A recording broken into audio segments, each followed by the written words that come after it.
If you'd told me back then that the boy standing in the hallway with his hands shoved in the pockets of a faded denim jacket would one day change everything I thought I knew about love, family, and loyalty, I would have laughed, maybe even rolled my eyes, because back then, I didn't believe in fate or timing, or stepbrothers who made your heart race like you were in some twisted teen drama. But that was before him, before Noah. We met on a Monday, I remember, because it had rained that morning, and my sneakers were still soaked from running to catch the bus. The air in the house smelled like wet carpet and cheap lavender candles. My mom's attempt at making our new home feel less like a stranger's place. We'd moved in over the weekend, and everything still felt unfamiliar. The walls were a different shade of beige.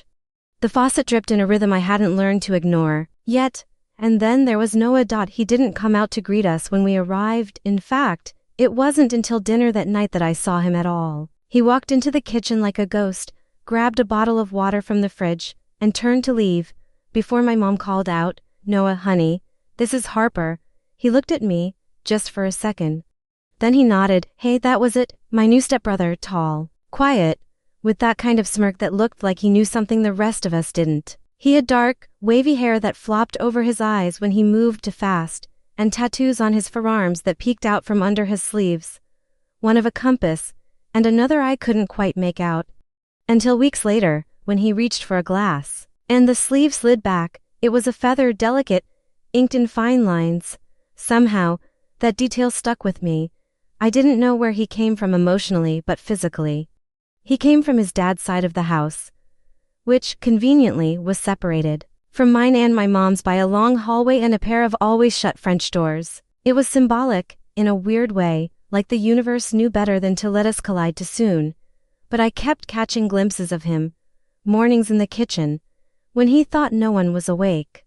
Nights when he sat out on the porch, smoking a cigarette he always swore wasn't his. He drove an old black truck that sputtered and groaned every time he started it, and his room smelled like cedarwood and something musky I couldn't place but immediately wanted to bottle. And slowly, despite myself, I started noticing things. How he always picked the red Skittles out of the bag and tossed them aside. How he played guitar when he thought no one was listening. How he avoided eye contact, but never seemed unaware of who was watching, and most of all, how he never talked about his mom. I asked my mom once, casually, over breakfast, "Did Noah's mom die or something?" She glanced at me sharply. "Don't ask him about that, ever." I didn't push, but it made him even more mysterious to me, like there was a whole ocean inside him that no one had ever dared to swim in. One night, I couldn't sleep, the air was too heavy, and my thoughts were spinning from school drama and trying to adjust to this new life. I wandered into the kitchen to make tea. And there he was, sitting at the counter in the dark, a mug in his hand, staring at nothing. He didn't startle when I turned on the light. "Couldn't sleep?" I asked. He shook his head, eyes still fixed on the window. I poured water into the kettle and leaned on the counter beside him. "Do you always sit in the dark like this? Or is tonight special?" That earned me a tiny smile. "It's quieter."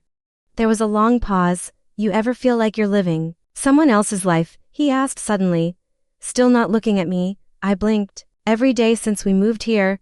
He finally turned to face me, and for a moment, it was like the air between us shifted. Like something invisible and electric passed through the space and made everything feel a little more alive. That was the first real conversation we had. The first crack in the walls he kept around himself.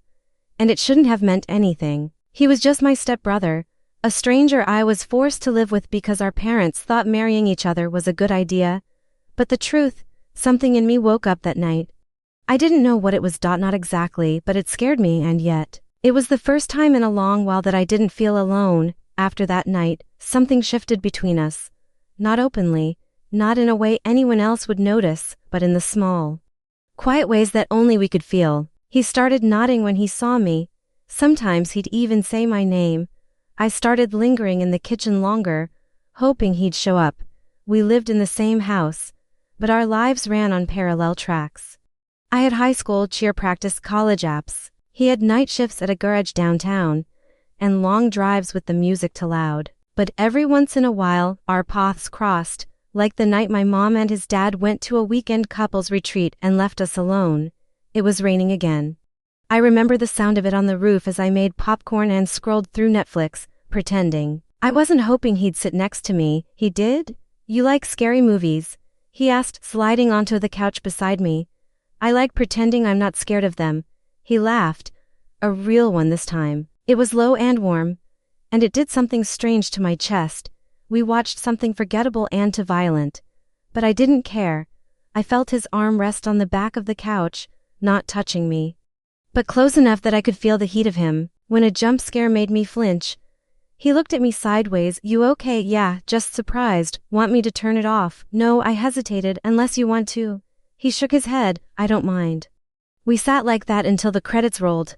Neither of us moved. When the screen went black, it wasn't just attraction, though it definitely was that. It was something deeper.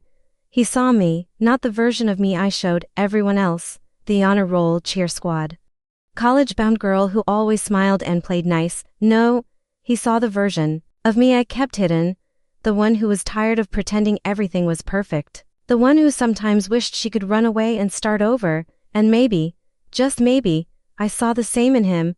The things we didn't say became louder than the things we did. One night, I caught him in the garage working on his truck. His shirt was off and grease stained his arms.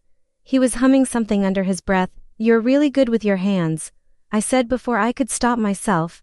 He looked up, smirked. You flirting with me? Harper, would it work if I was? He held my gaze for a beat too long. Don't do that. Do what? He wiped his hands on a rag and walked past me without another word. But I knew then, he felt it too. And it terrified both of us. We didn't talk about what was happening. We didn't have to. It showed in the way we lingered a little longer in shared spaces. In the way our eyes met across a room and held just a second too long. In the way my heartbeat picked up when I heard his truck pull into the driveway. He started picking me up from school sometimes, claiming my car was unreliable, which it was. He'd roll down the window, one arm resting on the steering wheel, like he wasn't aware of how damn attractive he looked doing that. Need a ride, Harper? He'd ask.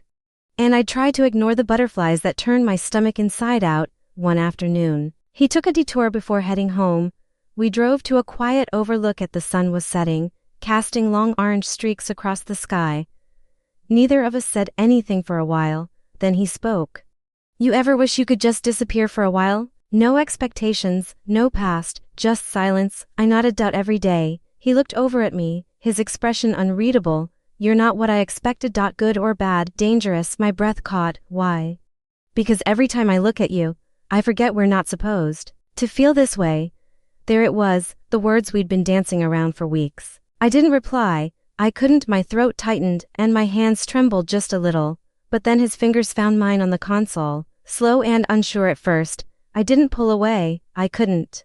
That was the first time we touched, really touched, and it felt like setting fire to a life I hadn't even finished building. We sat there until it was dark, not saying anything, just letting the moment breathe.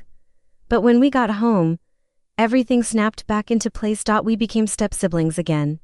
Roommates under a fragile ceiling of rules, and yet, I kept replaying that moment in the car like a secret I couldn't confess, because we knew better. But knowing better never stopped anyone from falling. Spring arrived with a chill that never fully left. The flowers outside bloomed early, desperate for warmth that hadn't quite arrived. That's how I felt. Always reaching, always almost there. Things between me and Noah were complicated. We never talked about what happened at the Overlook, but everything changed afterward. He started avoiding me again. Not coldly, just carefully, like I was something fragile and dangerous, wrapped in temptation. It hurt. I tried to ignore it to focus on prom, on finals, on graduation looming in the near distance.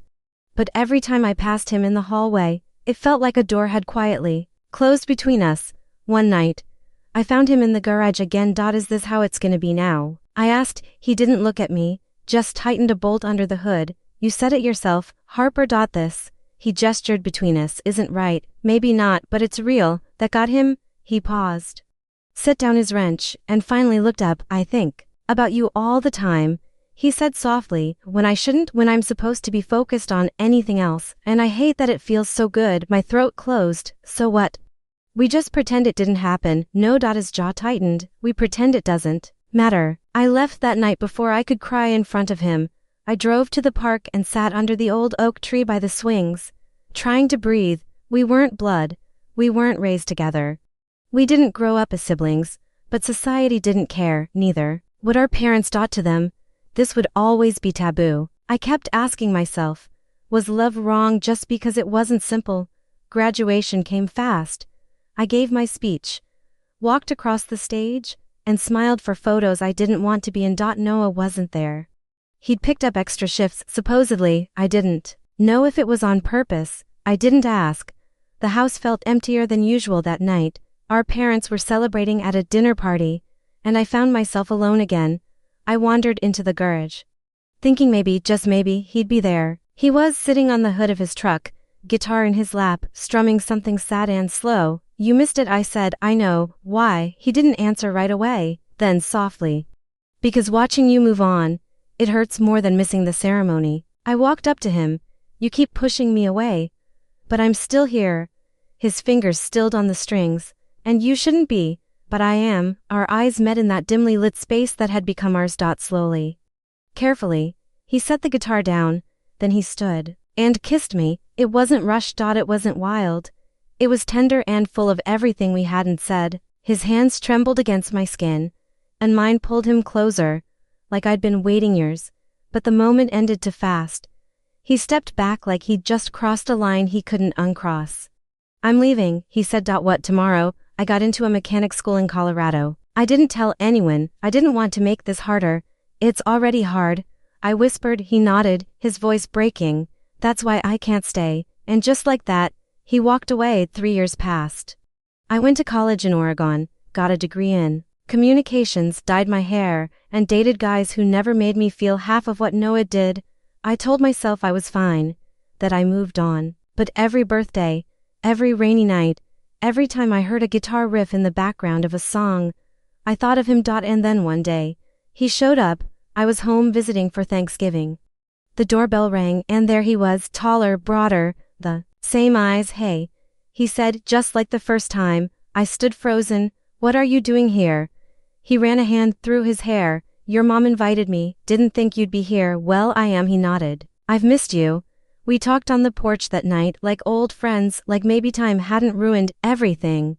He told me about his job, his little apartment in Denver, the car he was rebuilding. I told him about my work, my almost boyfriend, my empty apartment. Then silence stretched between us like a familiar ghost. Do you still feel it?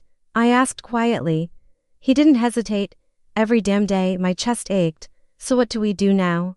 He smiled softly. Maybe we stop running. That night, for the first time in years, I slept peacefully. Because even if the world still didn't understand us, even if we never found the perfect label for what we were, one thing was certain: he was my stepbrother. He was also my first love. And sometimes, the heart doesn't care about rules. It just remembers who it beat hardest for.